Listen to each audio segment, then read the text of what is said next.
I am really happy to introduce Melissa Yu from the Sierra Club.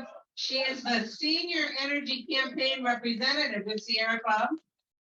And Melissa is going to be the moderator for our panel, and she is going to take it away from here and get us going on our first plenary panel. Thank you all. What's up? Thank you, Marty. Hello, everyone. Thanks for that great introduction, Marty.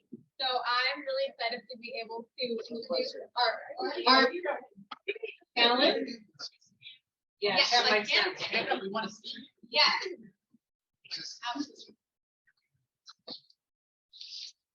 Great. All right. So yeah, thank you again, Marty, for that great introduction.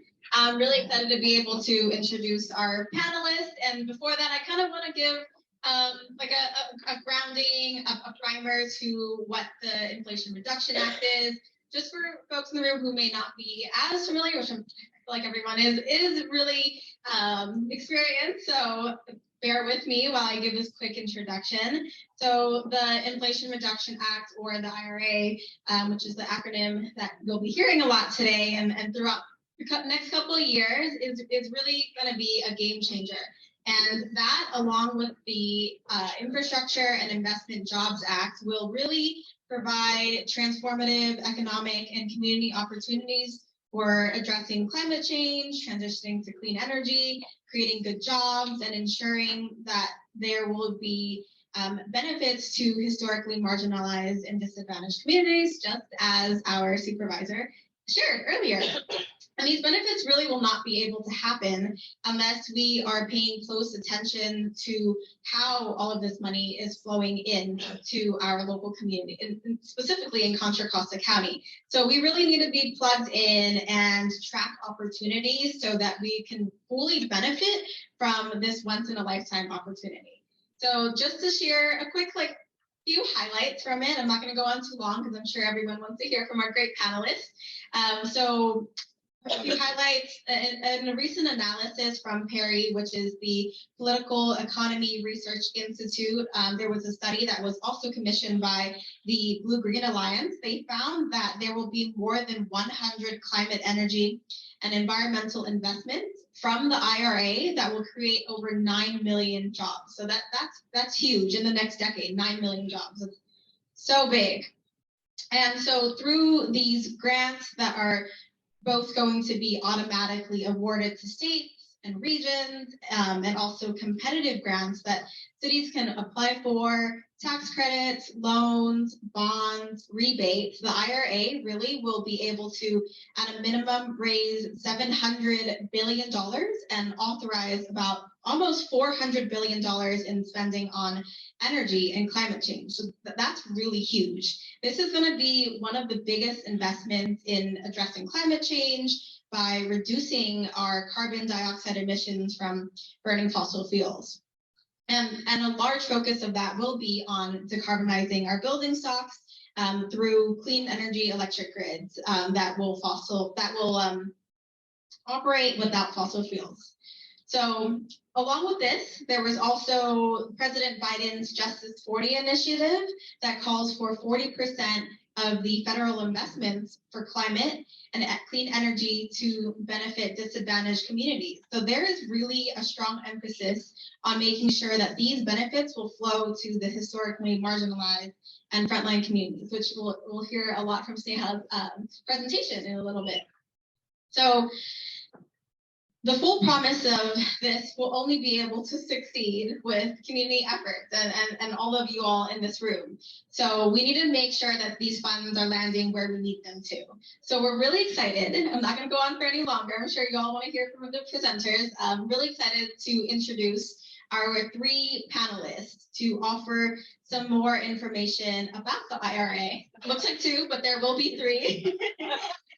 Each of our speakers will spend up to about 15 minutes to present, kind of give us a big picture update and provide more specific suggestions and tips and ideas on how we will be able to maximize these local benefits that Contra Costa can take advantage of.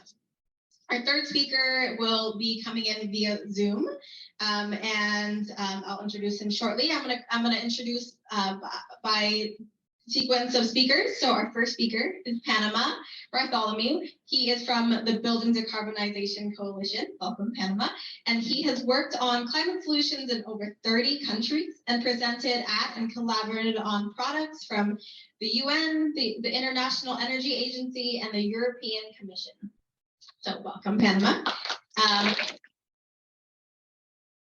Following Panama, we're going to hear from Sneha Ayyagari from the Greenlining Institute, who utilizes her background in engineering, policy analysis, and capacity building to help to advocate for more climate resilient and equitable policies, organizations, and technologies. Following that, we will hear from Tyson, Eckerle, from the California Governor's Office of Business and Economic Development, or in short, you'll be hearing GO-Biz. And GO-Biz serves as the state of California's energy leader for job growth and economic development efforts. So with that, I am going to give the floor to Panama to share about his presentation.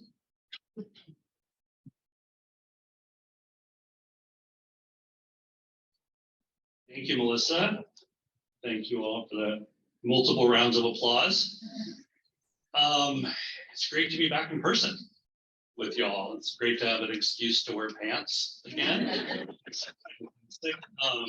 Thank you to the organizing committee. Nervous laughter around the room on that one. Yeah, we all know. Congratulations to the host committee. You put on a fantastic event so far. It's been a great start. I really appreciate Marty creating a safe space for us to all work on our post-pandemic mingle muscles. Get that back. I saw some nervous looks when she first brought it up, like, oh, we have to talk to people again. Like, I'm just struggling to get here, much less be able to talk to people that I don't know yet. So appreciate being here. Appreciate the opportunity to talk to you all. I run an organization that's basically it's an industry association of utilities, manufacturers of heating equipment, the design and construction community, installers, nonprofits, and government agencies, all working together to eliminate pollution from buildings. And so I was asked to come and talk about what's going on in the trends of that space right now, and then how the IRA is going to influence that, and what are some opportunities for Contra Costa County to be able to take advantage of the IRA. So Marty wanted me to talk about that. I asked for at least 3 hours to cover all of that. She gave me about 15 minutes. And so it's going to be a bit high level. So I apologize for that in advance. But if you ever want to go deep on this, if you ever want to wonk, feel free to contact us. We're following this stuff closely. And it's our goal to really help you be able to get as much of the federal money to Contra Costa County as possible. And I'll just lastly say, an introduction, just it's great to be here in Contra Costa County. You guys don't often get the love that, say, the San Francisco or the Alameda County gets for your leadership. But I was just back there at the map in the back of the room about everything that you guys are doing together on climate change and on energy, on land use and transportation. And I'm just so consistently impressed by what you guys do, and you guys need to be getting the love for what you do and your leadership on this. So at least let's get you the money to be able to do more of it.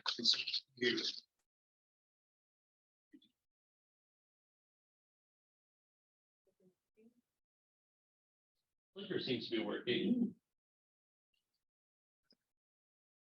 Might just need a mouse click to get you started. Get you going again. All right. No. I'm sorry. There you go. Well, there we go. Fantastic. So, I know, super bummer start to that presentation. I'm, not here to argue with you about your gas stove. Don't worry. Everyone take a deep breath, let go. It's not going to be a guilt trip about your fellow man or polar bears or anything like that. Like, we're actually kind of past at this point. Frankly, right now, 1 in 5 Americans now lives in a jurisdiction that's adopted a building decarbonization policy. Last year, heat pumps outsold gas furnaces across the country in every state in this nation. New York just became the first state in the country to say all electric buildings across the state for new construction for all types of buildings moving forward. This is already happening. At this point, it's not a matter of like who's adopting first. At this point, it's a matter of who's preparing their community best for the changes that are really coming. And so I'm not going to come here and try to convince you around building decarbonization, but I'll spend just a few minutes talking about why policymakers, such as the supervisor and others, are working on policies to stop our dependence on fossil fuels in buildings. And so really what we're talking about is 4 main appliances that we use to heat space, heat water, heat food, and heat clothes. That's about 97% of all the gas use in buildings in California. There's those 4 appliances. And so we're talking about how do we start to replace those appliances across California. And one of the major reasons, and Supervisor Joya talked about it for his role at the Air Board and also his role at the Bay Area Air Quality Management District, or BACMUD, is because we made a lot of progress on cars and power plants in California in the last 40 years to reduce pollution from them. Nitrogen oxides is one of the leading precursors of smog. The Bay Area, of course, has one of the top 10 worst air quality basins in the whole United States, irregardless of the fantastic work done at BACMUD. But because of all the progress we've made on power plants and cars, buildings are starting to really stand out as an area where we haven't made enough progress on. This is from the California Air Resources Board, looking at nitrogen oxides coming from the automobile sector, coming from power plants, and then coming from burning gas in buildings. And you can see just from this chart how much work we have to do on buildings if we're going to be improving our air quality. Not just statewide, you think like, okay, that's mostly LA, right? Mostly San Diego, but actually here in the Bay Area, if you look at the 2 circled circles, that's the Bay Area Air Quality Management District.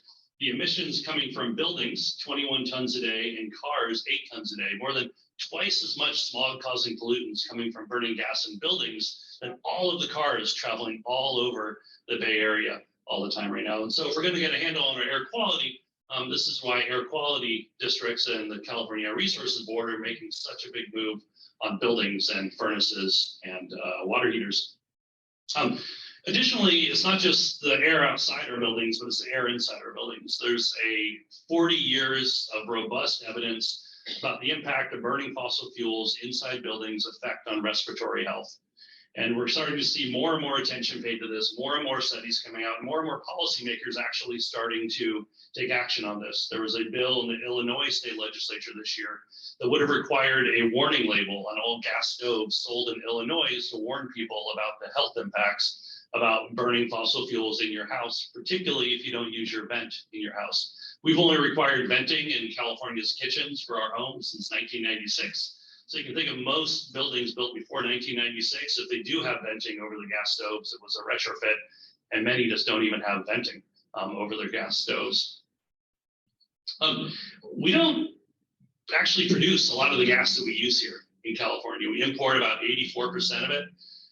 And so this winter, you all may have noticed your gas bills took a serious spike as a result of the war in Ukraine, other international pressures like Asia's efforts to decarbonize, and then just the fact that we don't produce a lot of our own natural gas. This is a precursor to every winter coming up. With the war in Ukraine, now natural gas is undeniably a global marketplace, and we are shipping more and more of our domestically produced natural gas over to Europe and over to Asia. And we're going to be, we as ratepayers are going to be competing with those ratepayers for natural gas. And so as you look at the economic realities of the natural gas and our reliance upon it, more and more we're going to be having these price shocks in the winter if we continue to rely on natural gas. And then the real challenge for us moving forward is that we're putting in the ground 60 to 80-year investments in areas that have 25-year carbon neutrality goals. The state's trying to get to carbon neutrality in 2025. Many of your jurisdictions have adopted climate action plans that are the like, and yet we're putting in place fossil fuel infrastructure that has a 60 to 80-year life. And so it doesn't work. And what we're seeing is entities like PG&E This is perhaps the most important slide of my whole presentation. Your gas supplier doesn't want to sell you gas anymore. If that's not the biggest message that you can have around the future of natural gas, I don't know what is. Your natural gas provider is seeking ways to exit the natural gas industry. They're trying to prevent the need to put in place any new pipeline in Contra Costa County or across their service territory. And they're begging local governments to work with them to adopt all electric standards to be able to prevent it. So it's not a race anymore about who can adopt the newest climate policy or who can adopt the best all electric ordinance. Right now, what it is, it's a race of how to not be the last communities left on the gas system and paying for the higher and higher gas rates that come from a reduced amount of ratepayers to pay for those fixed costs. It's a race to not be the last communities left on the gas system.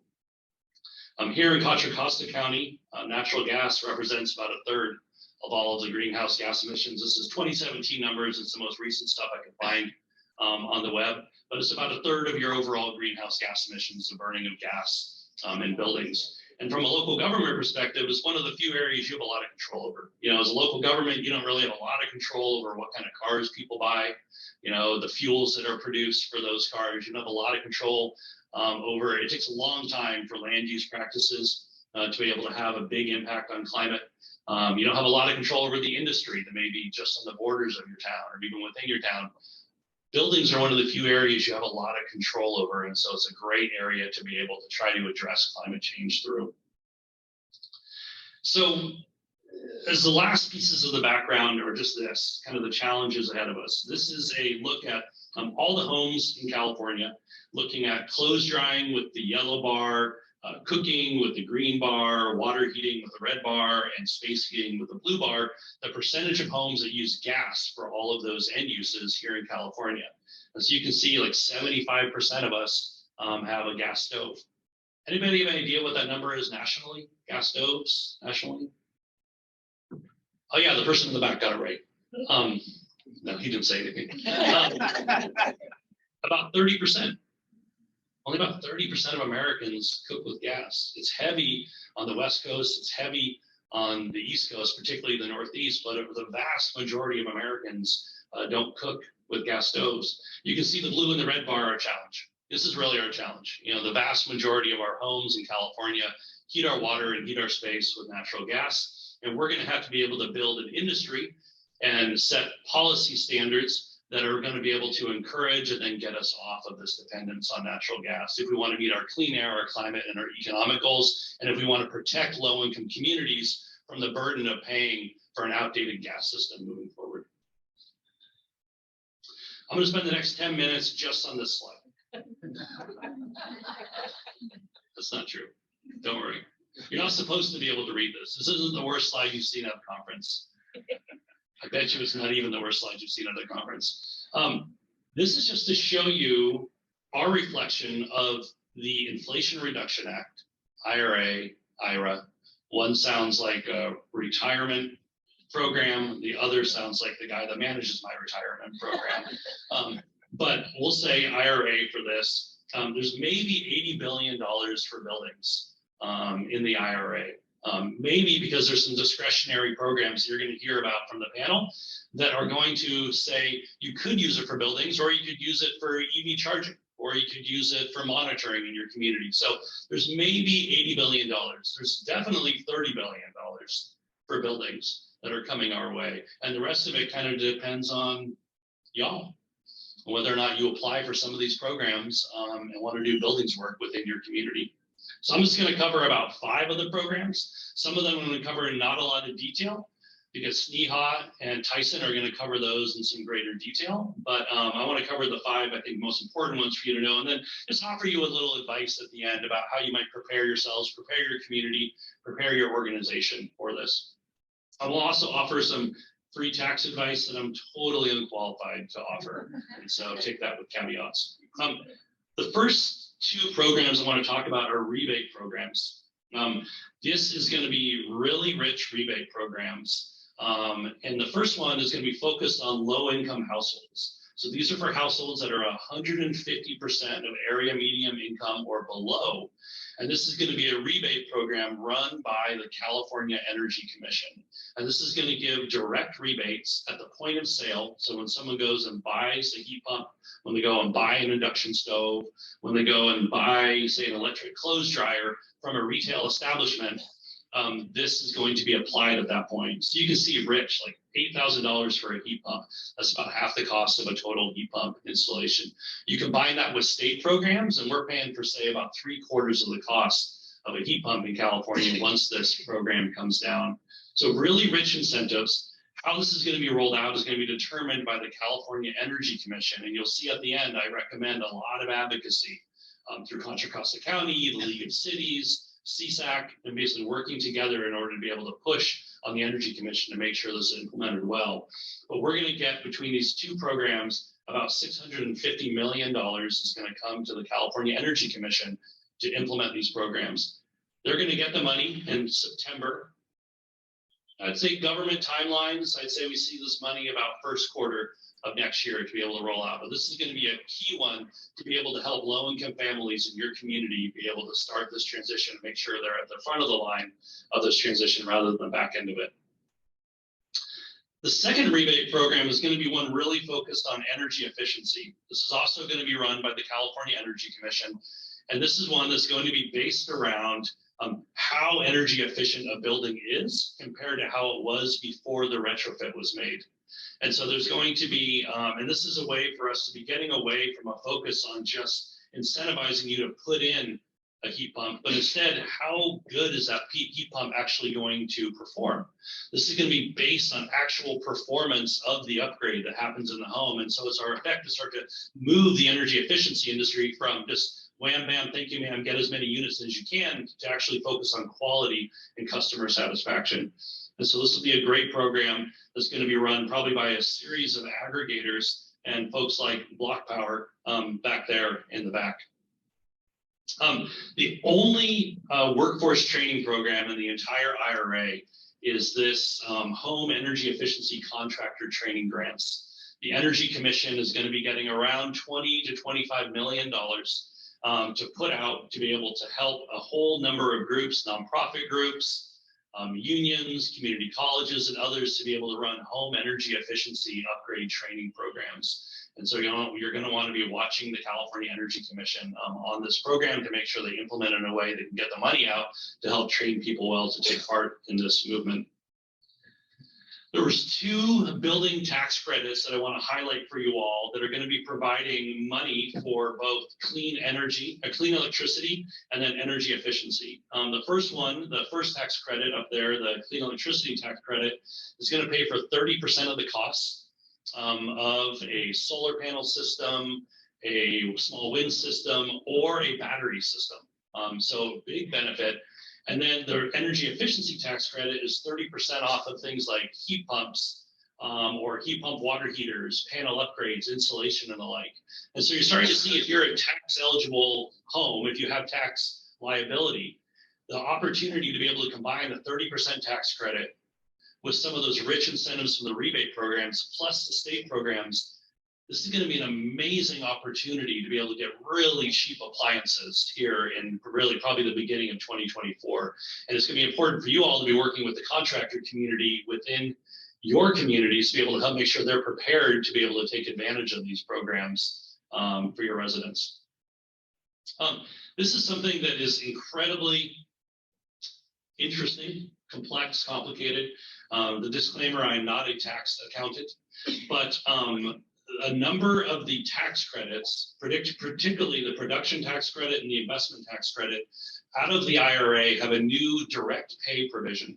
And this allows local governments, nonprofit groups, community colleges, school districts to get direct money from the IRS to put in renewable energy systems that they own. I live up in the city of Petaluma. We're looking at this to pay for about 30% of the cost of 7 different solar PV systems that we're putting in at major facilities around the city.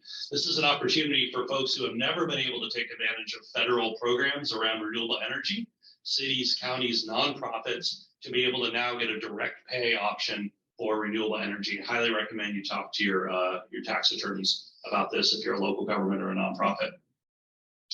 The Greenhouse Gas Fund was the largest fund out of the IRA for renewable energy.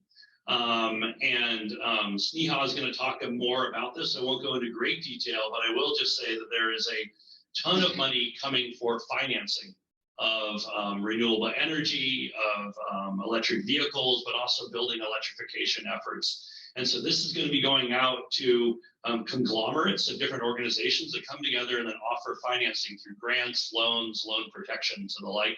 I'll let Sneha talk more about how this is actually going to roll out. And then 2 programs on environmental justice and community resilience. And Tyson's going to talk more about this program, so I won't go into a lot of detail, but just to know that the California Air Board and BACMUD have both got $1 million in order to do statewide and community-wide planning around climate change. Those plans will then be resubmitted to the Federal Environmental Protection Agency through an application for up to $5 billion of available money to implement those programs. And so BACMUD is getting $1 million to do a plan for your region on what to do on climate change, and then is going to use that plan to apply for more money for your region. I highly recommend you talk to your supervisors who sit on that board about good things that need to happen in Contra Costa County that should be included in that plan, so you can be getting hundreds of millions coming to your area.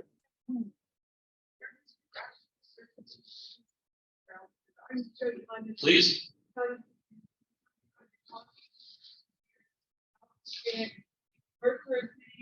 I'm sure there's a survey from the Air District recently after you filled it out, and they wanted to know what are your contact me if you already. Yep. So either survey or supervisor, take your pick right there. The second program, and again, Sneha is going to go into much greater detail on this. I won't go into a ton of detail, but it's a fantastic program, $3 billion to support environmental justice efforts. You can see that second bullet. I mean, it is anything from monitoring to electric vehicles to building electrification. And this is an opportunity for environmental justice groups, local government groups, community colleges to be able to work together to bring some of this money to your community and to really help frontline communities be able to take part in the transition. And I hope that you all apply for a lot of buildings money. So a lot of buildings money can come to Contra Costa County to be able to support groups. These are up to 3-year grants, like long-term capacity building for environmental justice groups within your community. And Sneha will talk more about it. So Marty's giving me the 1 minute. So just some advice. A lot of money is going to be flowing through the California Energy Commission. I highly recommend you work together to advocate at the California Energy Commission on the building rebates and the training grants. The Air Resources Board is going to be working on a big statewide climate pollution plan that they're going to implement. I highly recommend you take part in advocacy efforts there. And then hit up your supervisor on BACMUD and make sure that BACMUD is really focusing a lot of attention in their plan. They're going to be submitting to the EPA on Contra Costa County. The EJ block grants are just sitting there, ready for the wonderful work that you all do in this community to finally get significant funding from the federal government. So highly recommend partnerships there. And then really it's critical. You need to start working with the installers in your community. Reach out to the top 25 installers of HVAC and water heating in your community, start to engage with them, start to educate them, hear from them what their challenges are to be able to understand how, because this money is going to be statewide. Whoever is the best prepared community is going to be able to get the rebate money. And so if you prepare your installers well, you're going to be getting more of the money coming to your community, and happy to talk to you about what their needs are, their pain points are, and how you can work with them. And then lastly, just educate residents. We run a program called switcheson.org. We're going to be preparing a white label 1-pager that every city will be able to use and put up under your own logo on your website as an easy resource for everybody. But you got to educate your consumers so they know what to ask for. Thank you so much for your attention. Thank you, Marty and the planning group for putting this on, and really excited about the rest of the day and excited to help Contra Costa make sure they get more than their share of the IRA coming to you.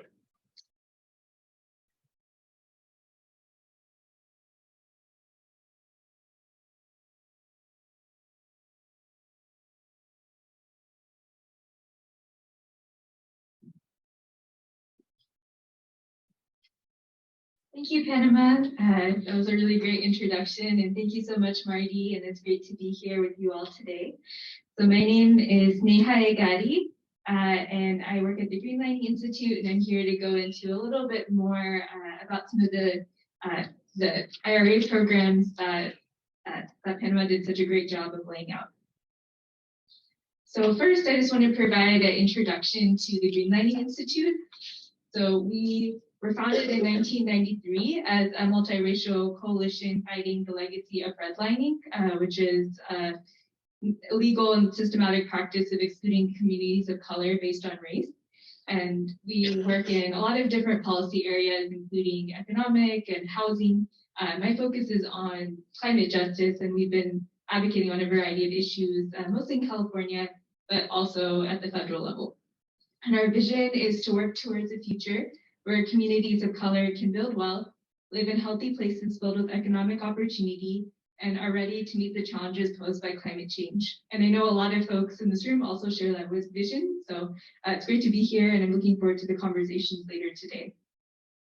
So I won't spend too much time on this because I think the other speakers have done a great job at this, but one of the things I just wanted to highlight for the particular presentation, some of the things I'll be going over is understanding the relationship between energy and racial equity specifically, going over a bit of a framework for thinking about program design and implementation that's related to equity, and then hone in on 3 different Inflation Reduction Act opportunities, and then we'll be touching on some resources that you can go into to learn more. So our agenda for today. Great, so I just wanted to start off with a little bit of context on the connection between the economic, environmental, and health impacts and how they're connected to race. So I'll start with an example from Alameda County, because that's where we're based in Oakland. So the map here shows redlining, and so you can see the areas that are in red are areas that have been chronically underinvested in. And you can see in the middle, there's a map that's created by Cal EnviroScreen, which is a statewide tool that shows social and economic burdens. And so you can see a lot of the areas in red, which have the highest socioeconomic and environmental burdens, also line up pretty well with the areas that have been previously redlined. And then on the right here, you see a map of COVID cases in 2021, kind of at the peak of the pandemic. And you can see that a lot of the areas that are in dark blue are the areas with the highest cases. They also have the highest social and economic burdens, and were also previously redlined. And this is all very related to energy, of course, because areas that are closer to refineries and other areas have higher health burden and also higher environmental burden. I just wanted to show a little data here from Contra Costa County. A lot of cities that were smaller than 25,000 people weren't officially redlined, but there's a lot of similar trends in terms of health and environmental conditions. And then you can see in Contra Costa County, there are a lot of disparities in terms of health and environmental quality. So I think a lot of the local governments and others have a big chance to use some of this really historic funding to help eliminate some of these disparities that we're seeing. And energy insecurity, in addition to some of the environmental burdens, also disproportionately impacts low-income communities of color. So with that background, I'll be going into a little bit about how to understand program implementation with a lens of equity. So it's been really great to see that a lot of local governments, a lot of agencies are really taking on the importance of equity in their communities. But as we do that process, it's important to see how do we actually make it real? How do we go beyond just the words? So here's the kind of simple framework to think about before we go into the details of the different policies. So first is the goals, values, and mission. So how is equity described in the context of the overall goal of the policy? Is equity a core component, or is it missing? And a lot of times right now, the programs are being shaped. So this is a really great place to make sure that it's included from the very beginning. So next is the process. So how does the policy, program, or funding approach propose to deliver outcomes with equity as a focus? How are decisions made or influenced with communities that have traditionally had less political voice? In implementation, this is where a lot of the folks in the room really have a lot of power to really see how does implementation happen in a way that leads to the equity outcomes that we want to see. And then last is the analysis and measurement. So trying to think about how do we measure progress towards the goals that we see, and how do we know these are achieved? And it's, of course, an iterative process.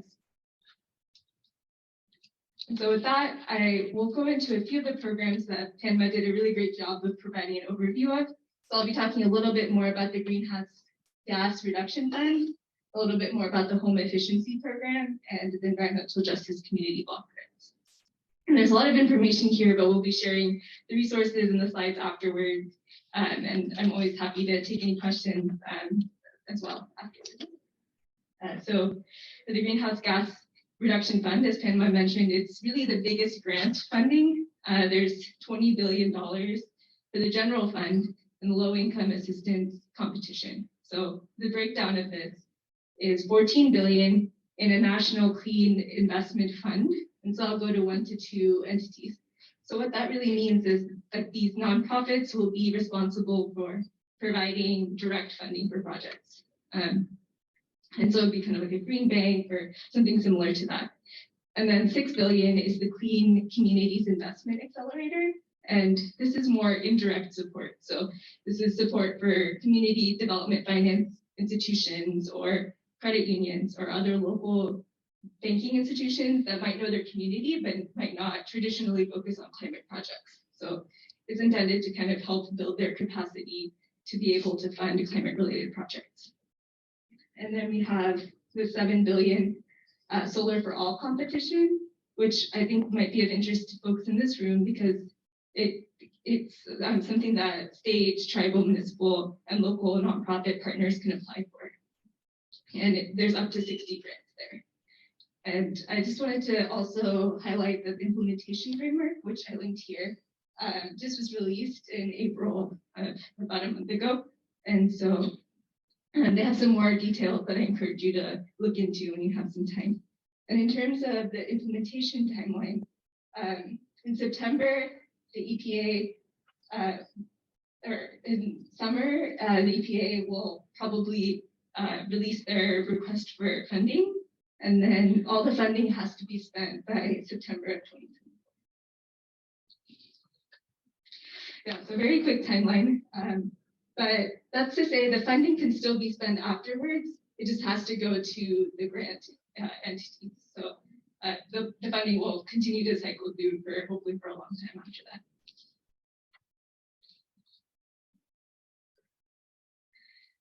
Okay, so next I'll go into a little bit of some of the advocacy that Greenlining and a lot of our partners listed below have been working on of what we want to see in the program guidelines that will be sent later. So one of the things we really want to see is prioritizing capacity building in low-income and disadvantaged communities.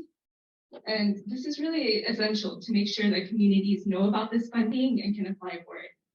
And we also want to make sure that this funding is going to trusted community-based financial institutions and not like the bigger banks that don't necessarily have the same level of accountability. We also want to maximize investment in low-income and disadvantaged communities and really make sure this is an opportunity for wealth building in addition to just providing some of these technologies. And there's a lot of gaps currently in what types of programs are funded. So we want to make sure this funding can really help fix some of those gaps, and specifically around the community-based solar, storage, mobility, and other issues. And we want to see accountability and transparency and ensuring alignment with Justice 40. So here I have some recommendations for local stakeholders.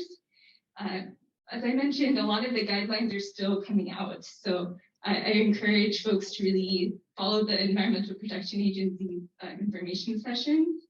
And then Just Solutions Collective and a lot of other groups have come together around best practices for Equity and Governance Pledge that I've linked here that has recommendations for folks that are applying for this program. So I encourage you to all take a look at that. I think this is also, especially for the solar fund that I mentioned, there's a lot of opportunity to team with other nonprofits and look for funding announcements. And then would also recommend, as more information comes out, to share this with other organizations, especially once the funding is allocated. We'll know who will be administering the grants, and so there'll be a lot more funding opportunities coming up.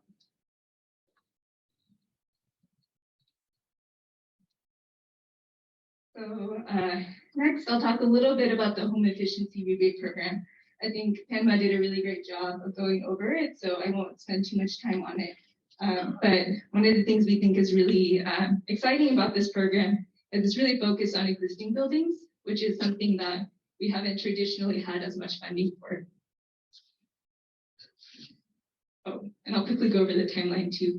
As Panama mentioned, likely the funding will be available in the beginning of next year. So a little bit of what we want to see in the program. We want to make sure that as much of the rebates as possible, at least 40% through the Justice 40, but ideally 100% would be going towards low-income and disadvantaged communities. We also want to see this as coordinated as possible with other programs at different levels of government. And one of the things that I know in the discussions later today we'll be talking more about is there's a lot of specific challenges for multifamily affordable housing as well as for tenants. And so we would like to see in the very beginning, the DOE include some more guidance to make sure that tenants aren't unintentionally harmed by this program. And then an important part of this from the framework that I was mentioning earlier is just making sure the program evaluation and equity measurements are clear and requiring a process that is equitable and using this as a really great opportunity to help support diverse contractors. And for local stakeholders, as Panama mentioned, this will be administered by the California Energy Commission. And we have a really great opportunity because at the same time as this federal program is being designed, the state program, the Equitable Building Decarbonization Program, recently got funding and is being developed as well. And so we have a really great opportunity as advocates, as local governments, to really advise both of these programs and make sure that they both can complement each other and help serve the communities that we want to see and take advantage of this resource. And then, of course, thinking through partnerships to maximize outreach. I think Panama did a great job of showing how important it is that consumers are educated about these programs. The last program I'll just quickly mention is the Environmental Justice Block Grant Program. And this is a really great opportunity for 3-year grants to go towards groups of community-based nonprofits, local governments working together. And the types of programs that are eligible are community-led pollution monitoring, prevention remediation, increased engagement of disadvantaged communities, mitigation of climate and health risks, climate resilience, and reduction of indoor toxics and air pollution. And the timeline, likely that initial application will come out this summer, and the full applications will be due in the fall. Okay, so I also wanted to, I know I'm a little bit low on time, so I'll go through this. That's all right. Don't worry about it. Okay, yeah, so this is loosely based on a program in California called the Transformative Climate Communities Program. And this is a program that I encourage you to look into if you haven't already. But it really provides grants for community groups rather than applying for several different programs to come together, come up with a transformative vision for their community and apply for a grant that will allow them to satisfy many different components at once. And since California's program has been pretty successful, and there's folks even in this county and the city of Richmond who applied for this grant before, and this is being scaled to the federal level. And so we want to make this program as easy to apply for and reduce some of the barriers that we've seen in the test. Some recommendations for local stakeholders. There's a There's funding opportunities available through the Environmental Protection Agency's technical assistance centers, and they can help local governments, community groups apply for these grants. And then I also recommend looking into the state program, Transformative Climate Communities. So next I'll go into some quick recommendations. So kind of going back through some of these common themes, a lot of these programs are still being developed, but there are things at the local level once the program's in implementation that we'd like to see. So one is really trying to direct a maximum amount of funding to low-income and underinvested communities, and also to increase coordination across the various programs. For the process at the local level as well as state, federal level, partnerships are really key and something that it's great to see everyone coming together in this conference and other venues to explore. And also removing some of the barriers for applying. For implementation, we see this really as an opportunity for a tailored and culturally appropriate extensive outreach, and also an opportunity to advance a diverse workforce. And then for analysis and measurement, I know a lot of cities and states are really developing very detailed plans for implementation and for the types of goals they have. So making sure that the implementation of these programs really advance equity and climate goals. So what we can do right now is really be advocates to shape the implementation of these programs at the federal and state level, to share the opportunities as they come down with other stakeholders in your area and regionally, to start thinking through and understanding how to layer and stack the federal programs with all of the wealth of state and local programs that we're seeing, and then also to stay connected with the federal agencies themselves.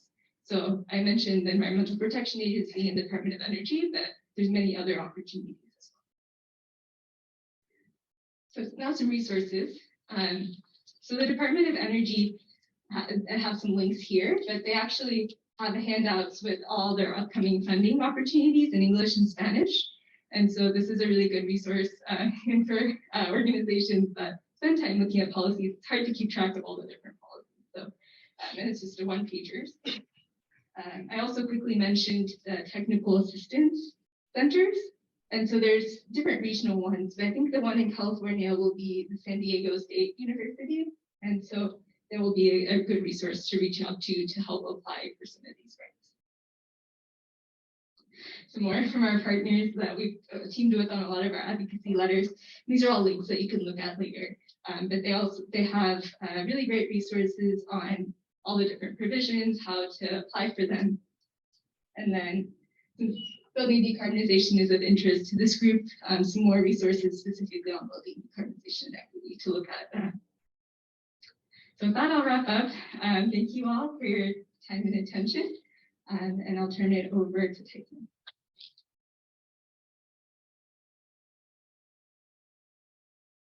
All right, can you guys hear me?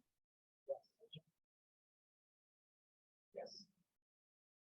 Yes, okay, that's great. Well, thank you very much. My name's Tyson Eckerle. I'm with the Governor's Office of Business and Economic Development. Sorry I couldn't be there in person today, and I think Panama and Sneha gave a great overviews of all this stuff. And I think, if you take a step back, this is an unprecedented opportunity, all the investment that's coming in, not just from the federal government, from the state government. And I'm really glad everybody's coming together, because I think to really maximize this and bring as much of the federal investment to California as possible, it's going to take all of us, from in coordination across all layers of government, nonprofits, everything. So I think, seconding everything that Panama and Sneha laid out there. So I'll give a little bit of an overview of what we're doing at the state level to try to coordinate. And there's a lot of points. Sneha was talking about the increasing coordination across programs. That's my role. One of my roles within GO-Biz is working across the state agencies to make sure that we are coordinated, but not just state agencies, there are local partners too. And so as you're going down this road and trying to bring more money to Contra Costa, please keep us in mind and updated. You go to the next slide, that's great. And so, but, while before, going under the heroes stuff, our job here is to track programs broadly. And so if you put IRA together, and then the bipartisan infrastructure law, or IIJA, or I've heard recently in Washington, D.C., the insiders call it IJA. But there's over 300 programs that are related to energy that we could track, and it's very easy to get overwhelmed. And so the ones that we're focusing in on today, I think, are really good ones to focus in on, because they have the opportunity to bring a lot and directly benefit the communities. And so but as we go through and we're thinking about this, and I think you heard that reflected in the earlier presentations, like the efforts and the rollouts are still relatively new, and we're learning as we go. So we often refer to things as, we're building the plane as we fly it. But it's helpful to have everybody together there. So on this, you heard a little bit from both presenters on the homes and HERA thing, and just seconding that. So the California Energy Commission has been leading this effort. The exciting part, all these funds break down in different ways, and that formula funding is exciting because we know that the money is coming to California. If you want to track more about what the Energy Commission's efforts, they have a website there that you can go to. It's, if you search for the Inflation Reduction Act residential energy rebate programs on there, you can learn more and sign up. They have a newsletter. You can join any upcoming webinars or events they might have for that program. So, and that advocacy and engagement is really important, because we don't know what we don't know. And as we roll out these public things, we do it, with intention to make sure that we're collecting as much input as possible. I think Panama covered this really well already, and so we have a lot of promise there. So I won't go into much detail. We can save some time there. If you go to the next slide, we have the climate pollution reduction grants, which is one of the newer programs that we've been working on. You heard a little bit about this. We have our Cal EPA, along with the Air Resources Board, really spearheading this effort. And we're excited about the $5 billion nationally going to tribes, states, air pollution control agencies, and local governments, and to really develop and implement plans to reduce greenhouse gas emissions. In California, we are ahead in a lot of ways, right? We have our scoping plan, which was adopted at the end of 2022, and it lays out all the stuff that we need to do to meet carbon neutrality by 2045. And so, I think we have a leg up on a lot of this, and the Air Resources Board has not yet launched a website on this program. This is kind of in that building the plane as we fly it, but you can, get a flavor for the work and what we're thinking by going and reading it up on the scoping plan. A few weeks ago, Cal EPA and CARB submitted the state's application to the US EPA for the $3 million grant that the state gets for planning grants, and we're responding to initial comments from the US EPA by the end of the month.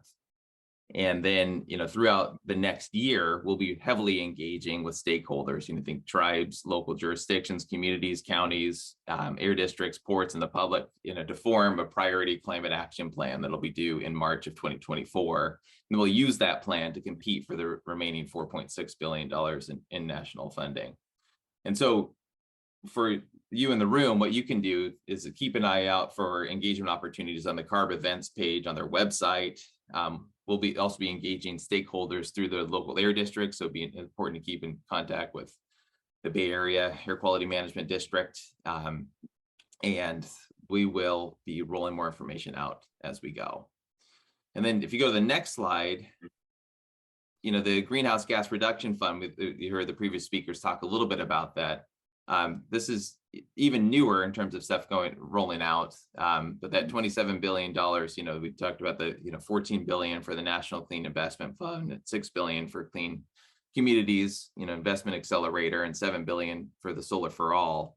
But we've been thinking about this stuff for quite some time, and just taking a step back, if you look at the opportunities, you have different colors of funding, competitive grant funding, which is, kind of a roll of the dice. You put together good applications and hope that we win. There's the formula funding, which is, dedicated to California through a formula. But then there's also financing, and this is something that we think we can leverage quite a bit to make money go further. And the iBank has been thinking about this for a long time. They have been, the Climate Catalyst Fund we launched a couple of years ago. really with the idea of, filling the gap in funding. And iBank has a lot of tools at their disposal where they can already lend to municipalities, for example, to help do climate forward, clean energy type of projects. What we want to do is leverage this greenhouse gas reduction fund, the financing that will come through with EPA, and make sure that we're layering on what the iBank and the state tools that we have, which are arguably underutilized, coupled with the national tools. And if you want to learn a little bit more about that, we have you can go to iBank's website and read about the Climate Catalyst Fund and engage there. If you go to the next slide, one of our newer programs, and I think we have a representative in the room there, Rob Moreau. If you can raise your hand, I can't see the audience, but if you're there. But this is a new kind of thing where it's our community and place-based solutions effort, and it's GO-Biz's teams provides technical assistance for community and economic development planning in the 13 regions across the state, and you can see the regions in different colors on the map. We have a team of regional contacts, and in the future it'll be important to keep in touch with this team, and I think Rob is there as a regional contact to help make sure that we're connecting and building really from the ground up, from going after incentives and not just the top down. And they'll be putting together a working group around state, federal, local collaboration on funding, and have information and funding resources on their website. So if you can Google California community and place-based solutions, it will help you there. If you go to the next slide, I think it's also important we recently launched a website, and I think just getting individuals to act makes a big difference, right? So if you go to climateaction.ca.gov, you can see there we have information on zero emission vehicles, on home energy, which Panama covered really well, water savings, and then also our state climate investments. But if you go to any of those tabs as an individual, it layers on the various incentives at the state and federal level, and it's just a good resource, we believe, for just helping individuals act. If you go to the next slide, we've also at GO-Biz have pulled together the resources that we rely on. Now it is overwhelming, I think, and you can Google your life away if you want, just trying to get organized around all the IIJA and IRA resources. I think if you go to these links, the first one has links to the White House guidebooks, which we found to be the most helpful, because they clearly organize the programs by agencies and what they're trying to do. It's they're large documents, but you can if you search for keywords, you can find a lot of the programs. Help avoid that feeling of potentially missing out. We've also done another thing on the tax credits, right? So a lot of the IRA, and the benefit of the IRA is having tax credits can help market scale. And I think Panama talked a little bit about that with production tax credit, for example, but there's a lot more to it there. So we've outlined those as well. And then if you go to the next slide, I just wanted to give a sense. So this is kind of one of those, we're not going to obviously go through the map, but we've mapped out, this is just the IRA, and the IRA is in the center there, and all of the kind of the constellation of words, those are all the programs that are under the IRA and the agencies that they connect to. And just to give you a sense of scale, so there's, the way the federal government does it, you have the federal opportunity announcements, and they come out connected to a program. And so the green triangles on that are the ones that are where federal opportunity announcements have come out. So you can see a lot of the programs don't have those green triangles. So we're still waiting on information from the folks. So there's a lot more to track. Put this up here just to, remind us that, if you're feeling overwhelmed, it is overwhelming, but the opportunities are great. And I think, focusing in on the ones that we know work, like that we talked about today, is a great way to start this off. And then as stuff comes in, we will work with all the local stakeholders to help elevate programs where it's like, hey, actually, this is a great opportunity for local governments, for NGOs, for tribes, for whoever to jump in and go from there. So I think that was my last slide, if I remember right. And so just wanted to say thank you. And and just remind us that it really does take a village to bring all this money to California. I'm very happy that everyone's getting together, and we are eager to collaborate with you to make sure that we can bring as much money here as possible and build it in a way that is equity first, and make sure that we're investing in the underinvested communities and creating real, sustainable, family supporting jobs there as well. So thanks again, and that's it for me.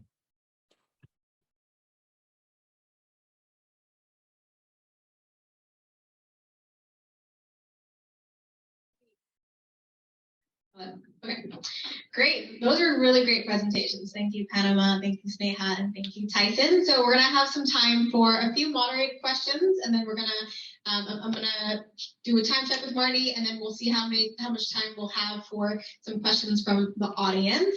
So first question is, all of this was really great information, and I think it's so abstract because a lot of this money and this funding is still to be determined. So I wanted to ask if I'm a very visual, illustrated kind of person who learns by better understanding past examples. So would you all be able to kind of give an example of past partnership grants that have been applied for, that you kind of feel like this would be a good reference to show folks in this room to better visualize this process? So just past grants that, I know this is a very new opportunity that may be very different from past grants, but are there kind of examples of the process of how nonprofits, city governments can start this process? Like, what are the things to start keeping an eye out for? What are the things to just look out for in the meantime? Thank you. Yeah, I agree. And I appreciated that visual at the end. There's so many things happening, so it's hard to keep track of everything. One thing that I would say is a lot of them are structured in different ways. So for some of the programs that are more formula funding based, like the home efficiency programs we were mentioning, and I think for those types of programs, the best way is to get involved with some of the state implementation, be able to influence that, and then be able to start some of the education and some of the baseline work that needs to be happening. So some of the partnerships that could take place are partnerships between local governments, community-based organizations, and contractors to release at the infrastructure needed to roll out some of these programs. And then for some of the programs like the community block grants, I think for that, I guess mentioning the California Transformative Climate Communities is a good example. Looking at some of the programs and partnerships that have been successful in the past could provide an example for how these federal funds or projects could be structured. So I think they're intended to be very holistic based on community vision. And so based on that, there's a big opportunity to bring it into buildings, but also a wide range of other opportunities as well. And I would say for some of the other programs that are still emerging, the Greenhouse Gas Reduction Fund, for example, I think one of the things that can be helpful is just trying to understand what are the different types of programs that you would like to fund in your county and region, and then try to see what types of funds are available in California through the program that Tyson was mentioning. Just really identify where the gaps are, and then that will help communities and government be very strategic about how they can use this funding to fill those gaps. And I think that'll make for a more successful application, in addition to the helping with some of that coordination and narrowing. I would just say, excuse me, if I can. Well, first of all, congrats on the AV system. You actually pulled that off. You rarely see that happen. So well done to the district. Particularly for the EJ block grants. A lot of environmental justice groups, they know very well what their communities need and the challenges they're facing, but administering a federal grant is not their background or their expertise. And so the capacity that, say, a local government or a community college could provide in helping with grant administration, I think is one of the key things that many of you and your organizations could provide in a partnership with environmental justice groups. You asked for an example, Melissa. The California Workforce Investment Board has an unbelievable amount of money. I mean, they were laughing the other day. They're saying people just keep on, they have over $1 billion of workforce training money at the Workforce Investment Board, and they just cannot get the money out because people are not applying for the money there. There's so much workforce training money at the Workforce Investment Board for electric vehicles, for transportation, for building electrification. I mean, it is incredible how much they have there. Manufacturing, deployment, it's just a ton of money. And they look for these kind of partnerships. You know, they look for a local government working with a local group, working with employers, because they want to be able to have the show that the pipeline for the people that are trained are actually going to be getting into jobs. So I think that's one example that we can use as guidelines of successful partnerships between unlikely partners going after money. Maybe I'll just, is it okay for me to jump in? Can you? Yeah, all right, good. I can see you guys. So this is really neat. So, and again, sorry, I can't be there, but no, I just double down. I think the transformative climate communities is a great example, but then also one other perspective. So as we are, going after federal funding, we offer letters of support and endorsements, to, as we go to the federal government, either through the governor's office or the relevant agency. But what makes it a lot easier for us is the more partnerships and more consolidated an application can be, the better off, because ideally we're not competing against each other as much as possible. So if like, Contra Costa County has an application, it's like, okay, we can support that, in reaching out to our federal counterparts. So, kind of the more we can bring together, the better. The other part, I think, as Panama talked, like these grants are complicated, and they can be, and having grant writer type stuff. So we're trying to figure out as a state, like how we can help at that level with capacity building more. But I think, the community colleges are a great place to start. And so, having gone through a bunch of these processes, like having professional grant writers is a big difference maker. And then also from an administration perspective, because this stuff is not simple.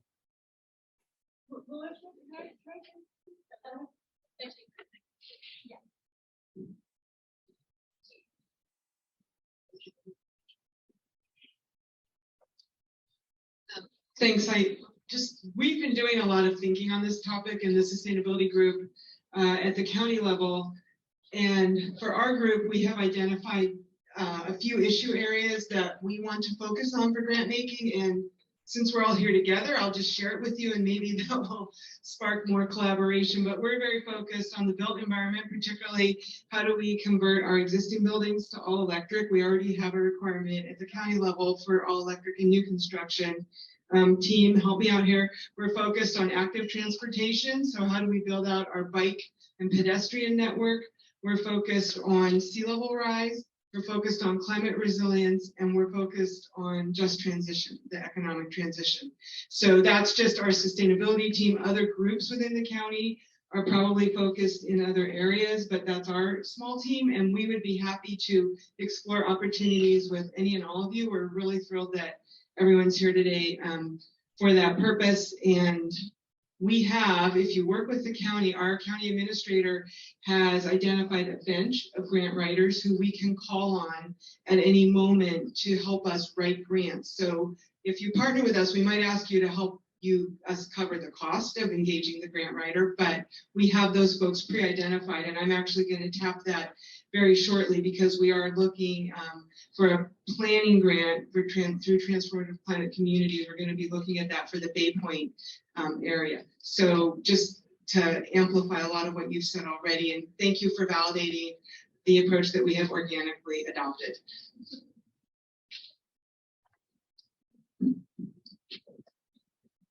Thank you. Yeah, that's really exciting.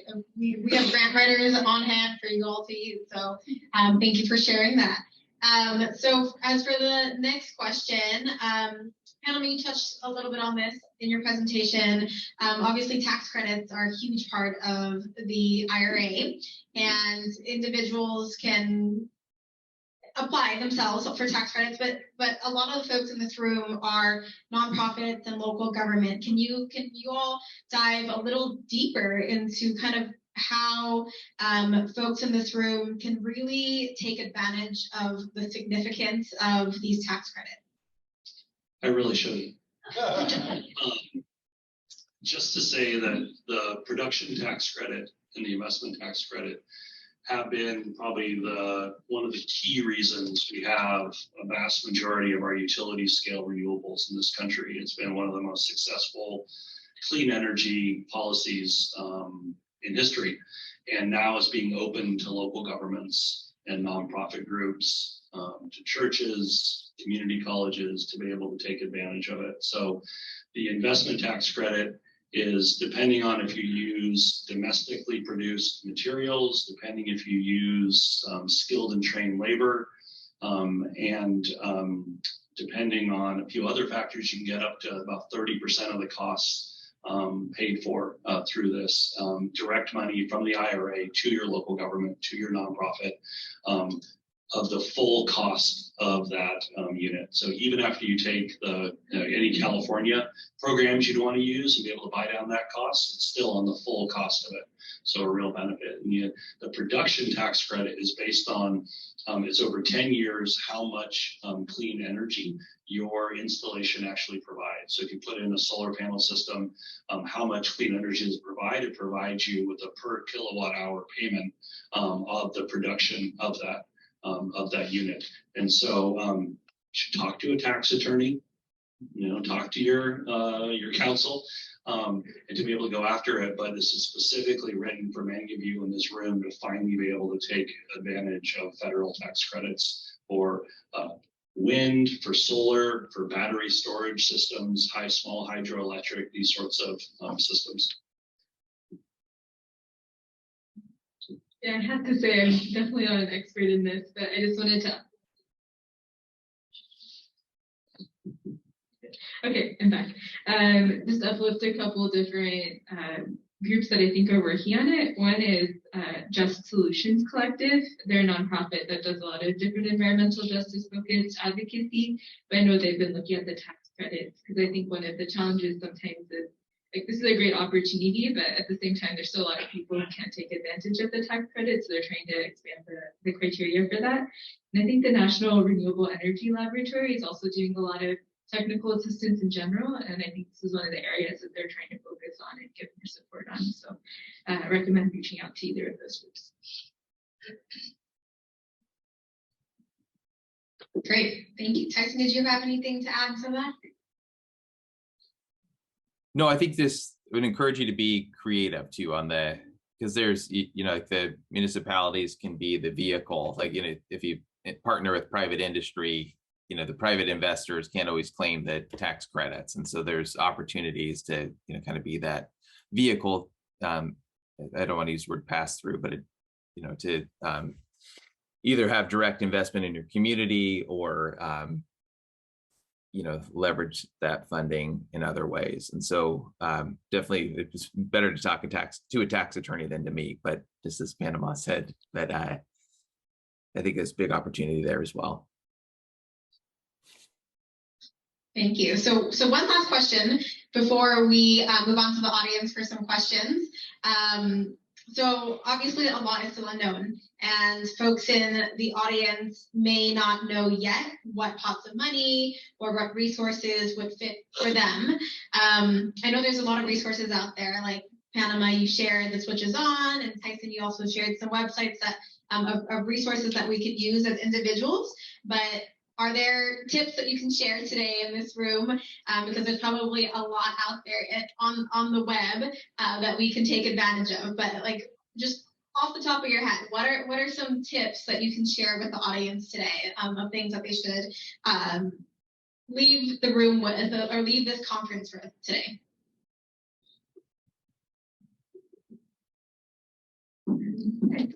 One of the aspects is definitely looking into the places of support. And it sounds like that was a really great example of grant writers or others. And as I mentioned, I think a lot of the federal agencies, like the Environmental Protection Agency, are trying to create resources, and the state has lots of resources too. So not to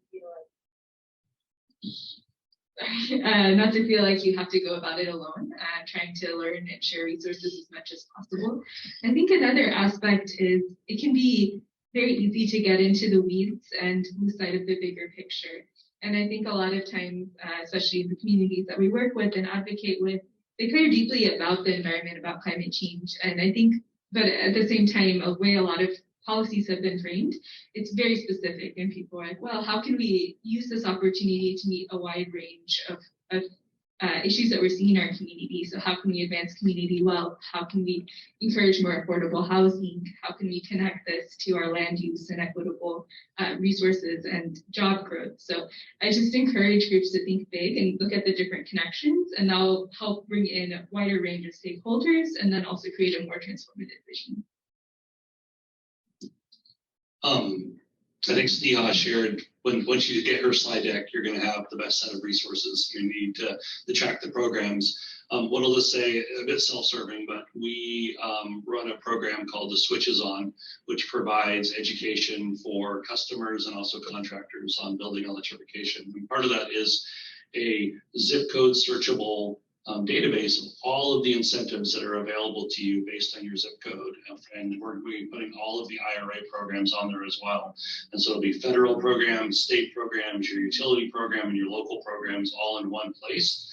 Important not only for customers, but particularly for contractors, because most of these programs, contractors have to do the application process on behalf of the customers or be a partner in that. And so really this is as much a benefit to contractors as it is for customers. And then there's also a searchable database of contractors who we recommend could do heat pump installations and the like. I mentioned it briefly during my talk, but one of the things we've heard from local governments is, wouldn't it be great if we could just have a web page that we say the county could put up, just like a one-pager that would provide all of this information. We could put our logo on it, be white labeled. We could have an incentive finder just for, say, Contra Costa County on there to be able to say, I want a heat pump water heater. What are the programs for me? And so we're working on that, hopefully be able to release that in third quarter or fourth quarter for local governments as well. We have that too.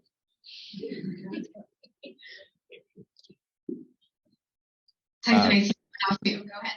Oh, sure. Just, I think the websites that we put up there too. So first of all, we don't have all the answers yet. And I think if anything, there's almost too much information out there and too many websites. And and so the first link that I put in, like that other resources piece, goes through all the places that we leverage. But one of the tools I think that a lot of people aren't aware of is the Governor's Office of Planning and Research has a federal grants portal. So you can see, if you go there, you can see what has been applied for. What we're trying to do at GO-Biz is try to collect things before it's applied for so that we're organized as much as possible. But so we've organized just how different tools you can use to search for funding. Then we have the tax incentives, we have financing, our regional coordination, and then tracking progress. There's some really great maps. So you can look and see, how much money has come to Contra Costa County already. And, a lot of this stuff is out there. It's just the awareness, we're finding it as we go, and resources are being developed almost daily, it feels like. And especially if you think about 300 plus programs with funding, and then there's a lot of stuff going through. So I think, those resources that Sneha talked about and Panama talked about are all incredibly helpful. And then I think all those links, and then, in particular, just if you want a good overview, I think those White House guidance documents are really great as well. And you can kind of just doing a control F on it, you can go through and feel like building decarbonization and go, okay, now I understand all the programs out there. Great, thank you, Tyson. So now we're going to open it up to questions from the audience. I'm going to do a quick time check from Marty to see how much time we have for questions from the audience. Yeah, unfortunately, we're really limited because we all need a break. So we've got just about 8 minutes before we're going to take a break. We do have a easel somewhere where any question that doesn't get answered now, write it up there, and we will be posting it on our online resource. So let's see what questions we have. We only have about 8 minutes. Great, thank you, Marty. So yeah, the whiteboard in the back, Lisa pointed out. Thank you for that. And I see your question from Supervisor. First, hey, Tyson, John, Joanne, Contra Costa, thanks for your leadership over the years on all these issues. Thanks. One issue we heard a lot about when we enacted the Air District rule of requiring electric heat pump water heaters in 2027 and general heaters in 2029 is, I think this is an equity issue for older homes. the need for infrastructure upgrades, either electrical panel upgrade, internal wiring. You didn't talk about sources of funding for that. I think if we're really going to address EJ issues, we have to look at older homes. So what funding currently is available for that? And what do you see on the horizon for that? Okay. Yeah, thanks. Thanks, John. And thanks for your leadership over the years. So that is a big, there's a lot to unpack there. So we have at the, utility level. So we have transmission is an issue, especially as we get into the, building out our renewable energy system. Distribution is an issue on, on the system level, on the local level. So in terms of funding, I don't have that at my fingertips. I don't have a satisfactory answer for you right now. There are a bunch of programs that we can leverage, and we have direct investments from the utilities and stuff. Part of the challenge has been just slow development and lead times. We're seeing this across the way, like it's residential level, sure, but also from a sure, like if we want manufacturers in the state and their transportation electrification, it's kind of, this is all layered in. So I can pull those together. I don't have that at my fingertips though. So Sneha mentioned the Equitable Building Decarbonization Program that the Energy Commission has got just under $700 million allocated to it. In the first year, it's probably about $100 million. That's going to be a program that they've just released draft guidelines on, and that is a direct install full electrification program for low-income households across California. The goal of the Energy Commission is to be able to take the federal programs we talked about it and really latch that on to that program to make it as easy as possible to access all the programs through that one program implementation. And so that'll pay for not only things like heat pumps, but also things like the wiring and the panel upgrades you talked about, but also we're going to be pushing for other remediation that needs to happen inside a home that may be slightly unrelated, but necessary for the system to work. That map that Tyson put up there, I mean, that's ridiculous. I mean, I'll just name what probably many of us are thinking in the room. Like, this is not the way to design a transition. Like, we want to make this as simple and easy as possible. And so, like, what I'm about to give you is like 3 or 4 other programs that are also covering those costs. And so what we need to be doing as local governments, as nonprofit groups, as community college districts is trying to make this as easy as possible for customers and businesses in our community. This is complicated. The fact that you're here in this room means that you're taking a leadership role in your community to try to understand this so that you can be an ambassador to your community. And so there's a number of programs, and we're going to be a partner with all of you to try to get the word out.